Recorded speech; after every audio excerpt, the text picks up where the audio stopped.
बृहन्मुंबई महानगरपालिका शिक्षण विभाग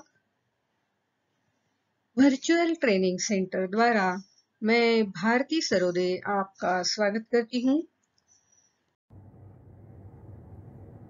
नमस्ते बच्चों, कैसे हो? मैं हूँ आपकी हिंदी की टीचर भारती सरोदे। आओ बच्चों, आज हम छठी कक्षा के सुलभ भर्ती का अभ्यास करते हैं। दूसरी इकाई का स्वास्थ्य संपदा यह पाठ इसके पहले वीडियो में हमने पढ़ा है। तो आओ आज इस पाठ के अंतर्गत और अंत में जो स्वाध्याय दिए हैं उन्हें पूरा करते हैं। तो देखते हैं स्वास्थ्य संपदा स्वाध्याय। देखो तो इस पाठ के शुरुआत में ही कार्य हमारा इस शीर्षक के अंतर्गत हमें चित्र देखकर क्रियायुक्त शब्दों से वाक्य बनाओ यह स्वाध्याय दिया गया है। तो आओ देखते हैं चित्र और उसके अनुसार बनने वाले वाक्य। देखो तो चित्र में लता जो है वो क्या खा रही है? सेब खा रही है। लता सेब खा रही है। देखो तो ये बच्चे क्या कर रहे हैं? बच्चे हंस रहे हैं। देखो ये है रमेश, वो क्या कर रहा है? रमेश अपनी बहन को खाना खिला रहा है। अरे अरे अरे अरे, देखो तो ये क्या हो रहा है? गुड़िया अलमारी से गिर रही है।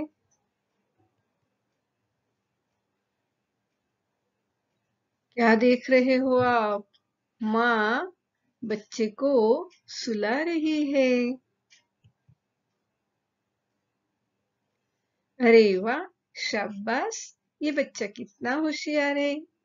वो क्या कर रहा है? मैं अपने आप खाना खा लेता हूँ। बिल्कुल अच्छी बात है।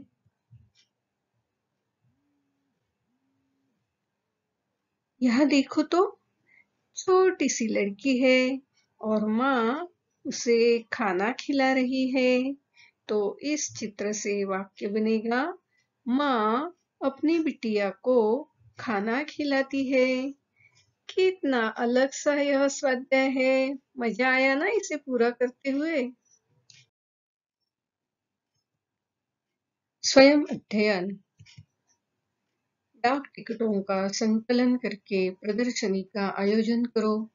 डाक टिकट हमें पत्र लिफाफे पर चिपकाए हुए मिलते हैं, तो उन्हीं को संकलित करना है और सभी बच्चे मिलकर उसका प्रदर्शनी लगाना है। तो आइए कुछ डाक टिकट देखते हैं। देखो तो इस डाक टिकट पर हमारे नेताओं के चित्र है। ये कुछ खास वजह से प्रसारित किए गए चित्र दिखाई दे रहे हैं इस डाक टिकट पर। ये भी कुछ अलग अलग कारण के लिए प्रसारित किए गए डाक टिकट है। ये कुछ अलग से दिख रहे हैं। बिल्कुल सही, ये हमारे देश के डाक टिकट नहीं है, ये दूसरे देश के डाक टिकट है। और ये जो है इसे रेवेन्यू स्टैम्प कहते हैं। हमने डाकघर इस पाठ में यह बात पढ़ी है। तो जरूर आप भी डाक टिकट का संकलन करना। आगे का स्वाध्याय है, जरा सोचो, लिखो। इस शीर्षक के अंतर्गत यदि भोजन से नमक गायब हो जाए तो सोचो तो क्या होगा? नमक ही नहीं होगा सब्जी में तो क्या खा पाओगे तुम वो सब्जी? तो हमें ये जो नमक है, जो सॉल्ट है, हमें अगर नहीं मिलता है तो सारी चीजें जो है उसमें कोई रुचि नहीं होगी। ये नमक जो है अलग अलग रंग का दिखाई दे रहा है। काला नमक है, सेंधा नमक है, बिल्कुल बारीक पिसा हुआ नमक है। तो इस तरह ये जो नमक है हमारे जीवन में बड़ा ही महत्वपूर्ण है। अगर यही गायब हो जाए, मिल ही न पाए तो क्या क्या हो जाएगा, आओ तो देखते हैं। यदि भोजन से नमक गायब हो जाए तो भोजन स्वादिष्ट नहीं लगेगा, हर चीज फीकी लगेगी। फीका भोजन करना मुश्किल होगा और हमारा पेट नहीं भरेगा। पेट भर खाना न खाने से हम कमजोर हो जाएंगे, हम ढंग से कोई काम नहीं कर पाएंगे। नमक के बिना हमारे शरीर को आयोडीन और अन्य क्षार नहीं मिल पाएंगे, जिससे हमारे शरीर का विकास रुक जाएगा। यह हमें बीमारियों से लड़ने की शक्ति देता है। अत्यधिक कम नमक खाने के बहुत सारे दुष्प्रभाव होते हैं। शरीर में नमक की कमी की शुरुआती लक्षण थकान, मानसिक उलझन, चक्कर आना, मांसपेशियों की जकड़न व भूख की कमी होती है। लक्षण ज्यादा गंभीर होने पर दौरे पड़ने लगते हैं, व्यक्ति कोमा में भी जा सकता है। नमक शरीर में पानी के स्तर को नियंत्रित करने के अलावा भी कई काम करता है। नमक तनाव, अवसाद और भावनात्मक समस्याओं में भी राहत देता है। यह ब्लैडर की समस्या को नियंत्रित करता है। हमारे पाचन तंत्र को भोजन को ठीक तरह से अवशोषित करने के लिए भी नमक की आवश्यकता होती है। तो इतने सारे काम इस नमक की वजह से होते हैं। तो हमारे भोजन से नमक अगर गायब हो जाए तो ये सारे काम नहीं हो पाएंगे और हमारी जो तंदुरुस्ती है उसमें कमी आने लगेगी। आओ आगे देखते हैं। मैंने समझा इस शीर्षक के अंतर्गत हमें यह लिखना है कि स्वास्थ्य संपदा यह पाठ पढ़कर हमने क्या समझा है, कौन सी बात हमारे ध्यान में आई है। तो देखो, स्वास्थ्य संपदा इस पाठ में गांधी जी यह समझाना चाहते हैं कि हमें अपना शरीर स्वस्थ रखना चाहिए। हमें पर्याप्त मात्रा में दूध, मक्खन, फल, हरी सब्जियां, गेहूं की रोटी आदि पौष्टिक पदार्थ अपने भोजन में लेने चाहिए। हमें शुद्ध हवा में रहते हुए प्राणायाम और व्यायाम भी करना चाहिए। तो बच्चों, ये सब बातें ध्यान में रखो और आज से ही ये सब आप अपने स्वास्थ्य के लिए शुरू कर देना। शब्द वाटिका। आओ स्वास्थ्य संपदा इस पाठ में जो नए शब्द आए हैं उनके अर्थ समझते हैं।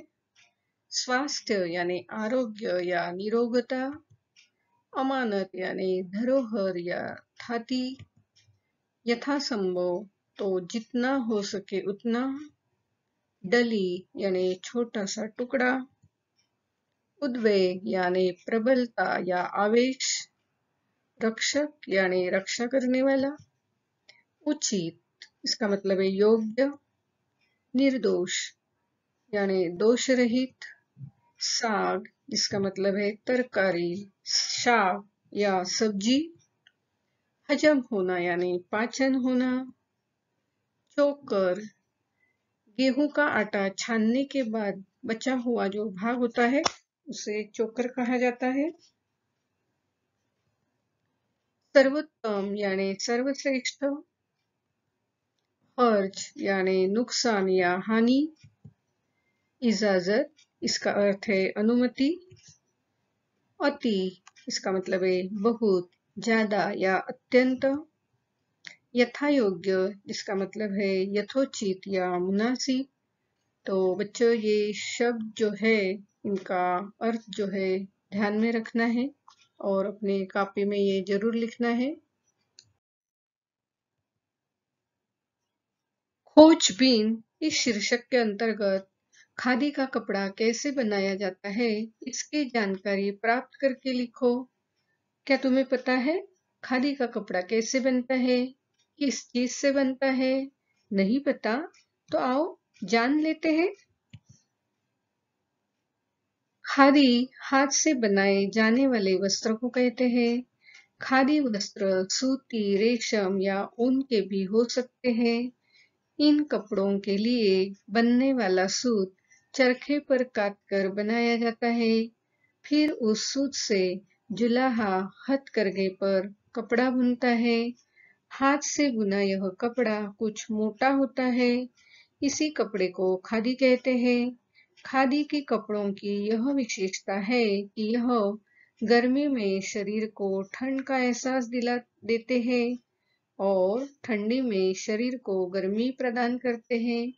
तो है ना अलग सा यह कपड़ा।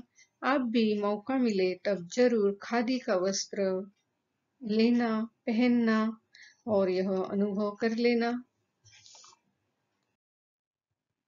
देखो, ये है चरखा जिस पर सूत कताई की जाती है और ये है हथकरघा जिस पर वस्त्र बुना जाता है। और ये कुछ नमूने हैं खादी वस्त्र के। अध्ययन कौशल। पढ़ाई का नियोजन करते हुए अपनी दिनचर्या लिखो। दिनचर्या इसका मतलब है सुबह उठने के बाद रात के सोने तक हम जो जो काम करते हैं उन्हें क्रम से लिखना।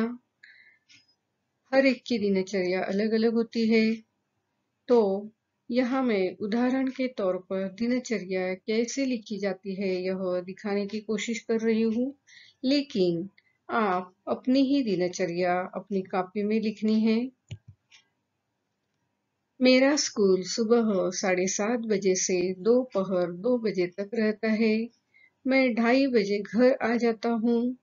खाना खाने के बाद थोड़ा आराम करता हूँ। बाद में अपना स्कूल का गृह कार्य करने बैठ जाता हूँ। गृह कार्य पूरा करके मैं खेलने के लिए जाता हूँ। 2 घंटा खेलने के बाद मैं घर आता हूँ। थोड़ी देर में टीवी पर समाचार और डिस्कवरी जैसे ज्ञानवर्धक चैनल देखता हूँ। फिर स्कूल बैग तैयार कर 10 बजे मैं सोने चला जाता हूँ। इस तरह मेरी सुबह से रात तक की दिनचर्या होती है। तो बच्चों, आप अपनी ही दिनचर्या लिखनी है। सुनो तो जरा, इस शीर्षक के अंतर्गत दूरदर्शन और रेडियो के कार्यक्रम देखो, सुनो और सुनाओ, यह बात हमसे कही गई है। आप सभी तो दूरदर्शन, टीवी अवश्य देखते होंगे, लेकिन दूरदर्शन पर कौन से कार्यक्रम हमें देखने चाहिए, इसके बारे में थोड़ी जानकारी लेते हैं। सबको टीवी देखना अच्छा लगता है। कोरोना महामारी शुरू होने के बाद हमारी पाठ्य पुस्तकों का अध्यापन विविध टीवी चैनल द्वारा हो रहा है। सह्याद्री चैनल पर सभी कक्षाओं के लिए पाठ का प्रसारण हो रहा है। इसके अलावा समाचार, डिस्कवरी, एनिमल प्लैनेट, जियोग्राफी आदि ज्ञानवर्धक कार्यक्रम देखने चाहिए। खाना खजाना जैसे कार्यक्रम में अलग अलग तरह की पाककृतियां दिखाई दे जाती है। उन्हें देखकर हम कुछ व्यंजन बनाना सीख सकते हैं। खाना खाते समय, होमवर्क करते समय टीवी बंद रखना चाहिए। टीवी मर्यादित समय ही देखना चाहिए।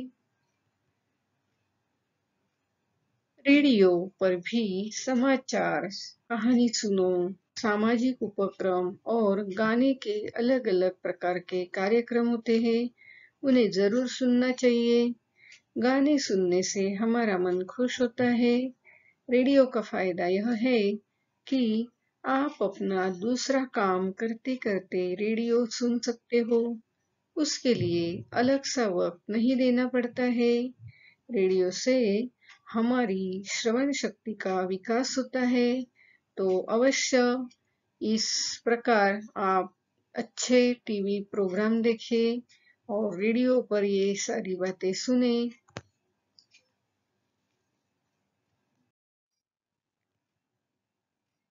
बताओ तो सही, संतुलित आहार पर 5 वाक्य बोलो।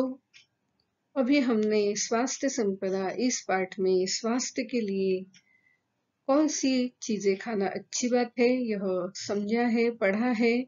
तो आइए इसके आधार पर ही हम ये 5 वाक्य लिखते हैं। पहला वाक्य है, पर्याप्त मात्रा में पौष्टिक तत्वों से भरे आहार को संतुलित आहार कहते हैं। दूसरा वाक्य है, मजबूत एवं स्वस्थ शरीर के लिए संतुलित आहार लेना चाहिए। तीसरा वाक्य है, संतुलित आहार हमारे कार्य करने की शक्ति एवं गति को बढ़ाता है। चौथा वाक्य, इससे हमारे शरीर का संपूर्ण रूप से शारीरिक एवं मानसिक विकास होता है। पांचवा वाक्य है, संतुलित आहार हमारे शरीर की रोग प्रतिरोधक क्षमता बढ़ाता है। तो बच्चों, ये वाक्य आप अपनी कॉपी में जरूर लिखना है। वाचन जगत से इस शीर्षक के अंतर्गत साने गुरुजी द्वारा लिखा कोई एक पत्र पढ़ो और चर्चा करो, यह स्वाध्याय दिया गया है। आपको पहले ये बता दूं कि साने गुरुजी कौन थे। आओ जानते हैं। देखो तो, साने गुरुजी इन्होंने ये इतनी सारी, इससे भी ज्यादा कई पुस्तकें लिखी हैं। उनका थोड़ा परिचय कराते हैं। साने गुरुजी द्वारा बहुत किताबें लिखी गई हैं। उनकी लेखन शैली से उनकी लगन, स्नेह, प्रेम आदि भावनाओं की जानकारी होती है। उनकी भाषा में एक विशिष्ट प्रकार की धार है तथा उनका साहित्य बोधगम्य है। लोगों को उनका सरल भाषा में लेखन अच्छा लगता है। उन्होंने अपना संपूर्ण साहित्य समाज के उद्धार के लिए लिखा है।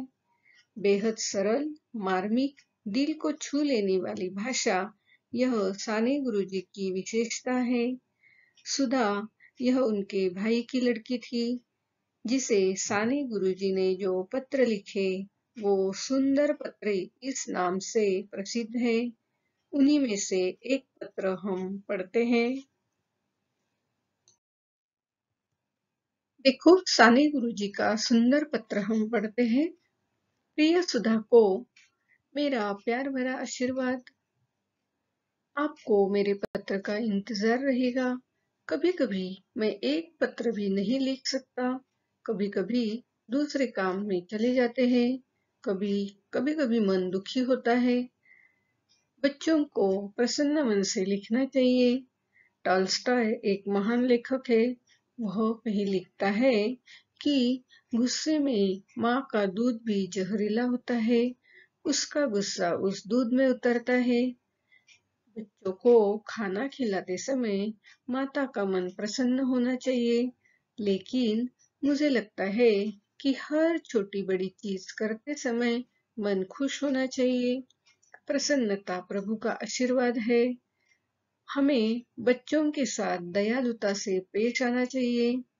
एक बार स्पेन में युद्ध हुआ था। पंडित जवाहरलाल उस समय अतिथि के रूप में 1-2 दिन के लिए स्पेन गए थे। विमान हमला कर रहे थे, मकान जल रहे थे, ढह रहे थे, लेकिन बच्चों को भूमिगत आवास में समायोजित किया गया था। वहां उनका भोजन, उनके खेल, खाना सब किया जाता था। वहां वे गाते, मुस्कुराते सीखते थे। नई पीढ़ी को मानवीय दुष्टता के संपर्क में नहीं आना चाहिए। यह कितनी सुंदर बात है ना? पक्षियों की आवाज सुनने में एक निश्चित आनंद है। दोपहर होनी चाहिए। बरगद जैसे बड़े पेड़ पर दोपहर में पक्षी आराम करते हैं। मीठी चहक रही है।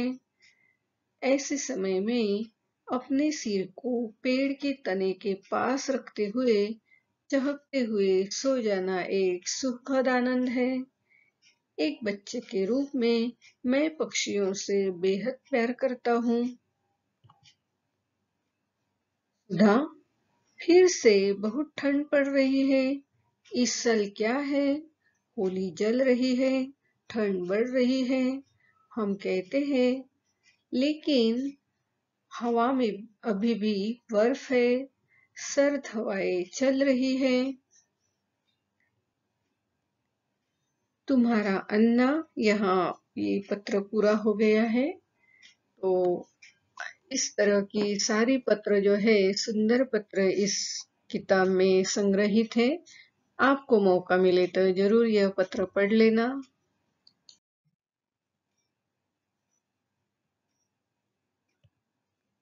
मेरी कलम से अपने मित्र को शुभकामना बधाई पत्र लिखो। यह स्वाध्याय दिया गया है आपके लिए। उदाहरण के तौर पर मैं यह पत्र लेकर आई हूँ। तो देखते हैं, यह जो पत्र है, पत्र के दाहिने कोने में यहाँ जो पत्र भेजने वाला है उसका पता लिखा है। मनीष शर्मा, C11 सेक्टर 3 पटेल नगर बुल्ढाना महाराष्ट्र, और तारीख भी लिखी है 21 नवंबर 2018। प्रिय मित्र, सप्रेम नमस्कार। इसे मायना कहते हैं। मायना यह जिसे पत्र लिखना है उसके उम्र के अनुसार उसके साथ क्या रिश्ता है, इसके अनुसार मायना लिखा जाता है। तुम्हारा पत्र मिला, पढ़कर बहुत खुशी हुई कि निबंध लेखन प्रतियोगिता में तुम अपने जिले में प्रथम आए। समाचार पत्र में भी तुम्हारा नाम छपा है। मित्र होने के नाते यह मेरे लिए गर्व की बात है। इसके लिए तुम्हें बहुत बहुत बधाई। मेरे मम्मी पापा की तारीफ से तुम्हें और काका काकी को बहुत बहुत बधाई। तुम इसी तरह तरक्की करते रहो। तुम्हारे उज्जवल भविष्य के लिए हम सबकी तरफ से अनेक शुभकामनाएं। तो पत्र जिसने लिखा है, पत्र पूरा होने के बाद वह अपना हस्ताक्षर करता है और आखिर में पत्र जिसे भेजा जाता है उसका पूरा पता लिखा जाता है। तो यहाँ पत्र किसे भेजा जा रहा है? कर्ण यादव, 16C जीवन कॉलोनी, समता नगर, अहमदनगर। तो इस तरह यह जो नमूना पत्र है, उदाहरण के तौर पर दिया हुआ पत्र है, इस पत्र के अनुसार आप भी अपने मित्र को अलग सा शुभकामना या बधाई देने वाला पत्र जरूर लिखना है। एक वाक्य में उत्तर लिखो।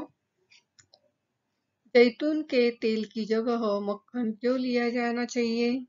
उत्तर है, मक्खन में जो विटामिन होते हैं वे जैतून के तेल में नहीं होते, इसलिए जैतून की तेल की जगह मक्खन लिया जाना चाहिए। दूसरा प्रश्न है, रक्षक का धर्म कौन सा है? उत्तर, रक्षा करना रक्षक का धर्म है। किन किन सब्जियों की गिनती हरी सब्जियों में होती है? उत्तर है, लौकी, फूल गोभी, पत्ता गोभी, बिना बीज के सेम, बैंगन, इन सब्जियों की गिनती अच्छी हरी सब्जियों में होती है।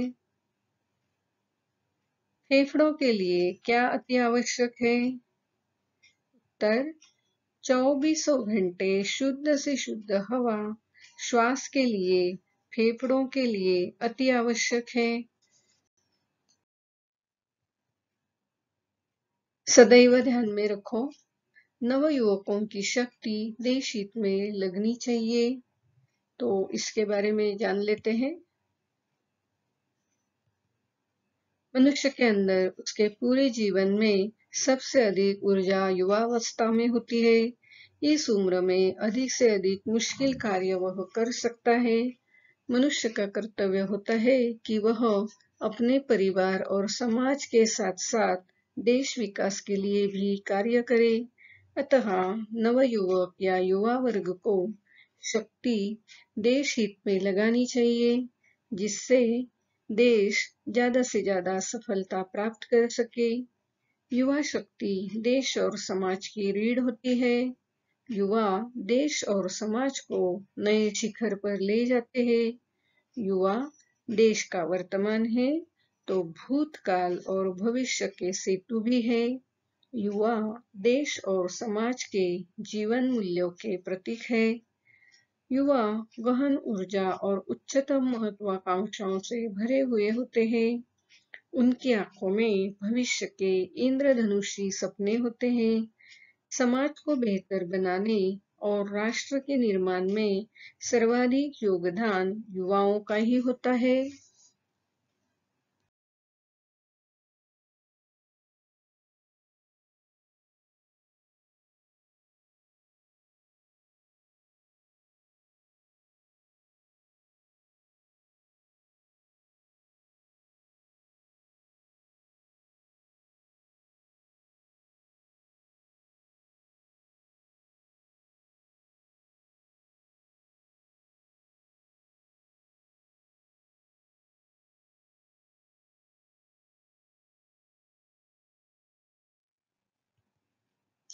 विचार मंथन इस शीर्षक के अंतर्गत स्वस्थ शरीर स्वस्थ मन योगासन है उत्तम साधन, इस सुवचन का हमें विस्तार करना है। तो देखते हैं। देखो तो पहला जो चित्र है, ये पहले चित्र में योगासन के विविध प्रकार दिखाई दे रहे हैं। दूसरे चित्र में प्राणायाम किए जा रहे हैं। तो तीसरे चित्र में सूर्य नमस्कार की विविध अवस्थाएं दिखाई दे रही है। तो ये जो योगासन है या आसन के प्रकार है, हमारे लिए बहुत ही उपयुक्त है। आइए इनसे क्या लाभ होते हैं देखते हैं। स्वास्थ्य सबसे बड़ा धन है। अच्छे स्वास्थ्य के बिना सब कुछ व्यर्थ है। कहते हैं स्वस्थ शरीर में ही स्वस्थ मन वास करता है। इसलिए हमें हमेशा अपने स्वास्थ्य पर ध्यान देना चाहिए। इसके लिए अच्छे खान पान के साथ साथ शारीरिक व्यायाम भी करना चाहिए। हमें सुबह जल्दी उठना चाहिए और रात को समय पर सो जाना चाहिए। सुबह उठकर खुली हवा में सैर करना लाभदायक होता है। साथ ही हमें योगासन भी अवश्य करना चाहिए। योगासन में शारीरिक क्रियाओं के अलावा श्वासोच्छ्वास पर ध्यान केंद्रित किया जाता है। प्राणायाम किए जाते हैं। इस तरह हमारे शारीरिक और मानसिक शक्तियों का विकास होता है। इसलिए स्वस्थ तन मन के लिए योगासन एक उत्तम साधन है। भाषा की ओर इस शीर्षक के अंतर्गत निम्न विशेषण शब्दों के अपने वाक्यों में प्रयोग करके उनके प्रकार लिखो। तो जो शब्द दिए हैं, 5, यही, कुछ, मीठी, ये शब्द विशेषण हैं। तो विशेषणों के बारे में हम पहले जानकारी लेते हैं और फिर उसके बाद वाक्य बना। जो शब्द संज्ञा या सर्वनाम की विशेषता बताते हैं, उन्हें विशेषण कहते हैं। विशेषण के प्रकार देखते हैं। गुणवाचक विशेषण, संख्यावाचक विशेषण, परिमाणवाचक विशेषण और सार्वनामिक विशेषण। गुणवाचक विशेषण किसे कहते हैं? जिस शब्द से संज्ञा या सर्वनाम के गुण, रूप, रंग आदि का बोध होता है, उसे गुणवाचक विशेषण कहते हैं। आओ कुछ उदाहरण देखते हैं। सुंदर फूल, स्वच्छ नगर, गंदी नाली, तंदुरुस्त बच्चे, यह पहला जो शब्द है, ये दूसरे शब्द का विशेषण है। संख्यावाचक विशेषण के बारे में जानते हैं। जिस विशेषण से संज्ञा या सर्वनाम की संख्या का बोध होता है, उसे संख्यावाचक विशेषण कहते हैं। कुछ उदाहरण देखते हैं।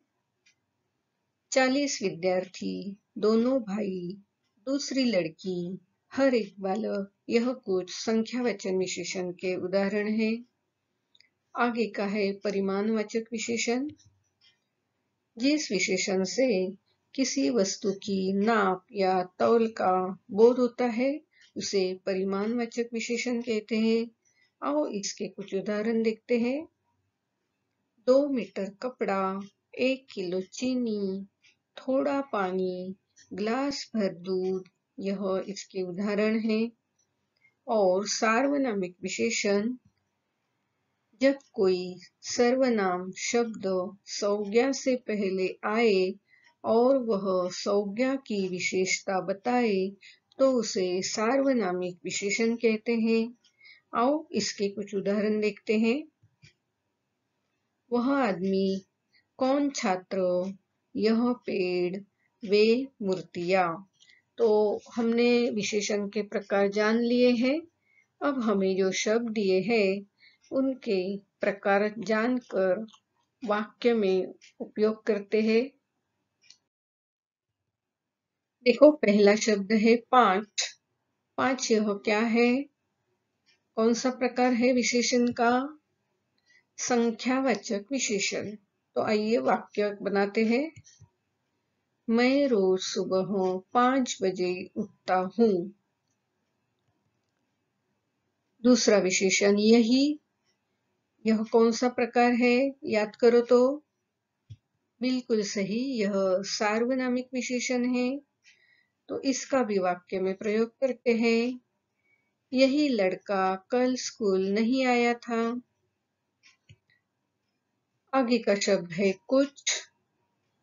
जरा इसका प्रकार तो पहचानो। अरे वाह, बिल्कुल ठीक बताया। परिमाणवाचक विशेषण है यह। इसका भी हम वाक्य में प्रयोग करते हैं। बाजार से कुछ फल लेते आना। आगे का शब्द है मीठी। तो मीठी यह कौन सा विशेषण है?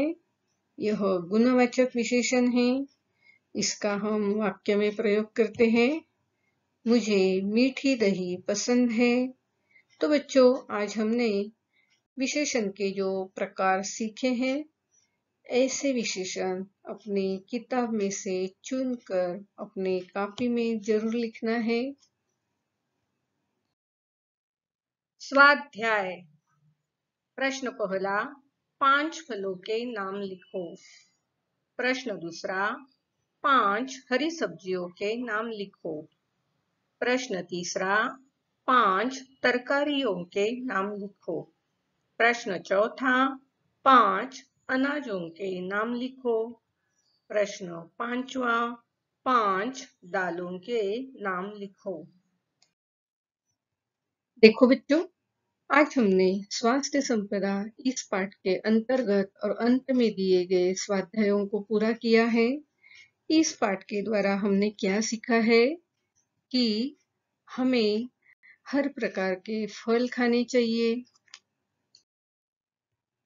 और सभी तरह की सब्जियां खानी चाहिए और साथ ही साथ शुद्ध हवा में घूमना फिरना चाहिए, व्यायाम करना चाहिए। तो यह सब बातें आप ध्यान में रखेंगी। आज आपने यह वीडियो कंप्यूटर, लैपटॉप या मोबाइल पर देखा होगा।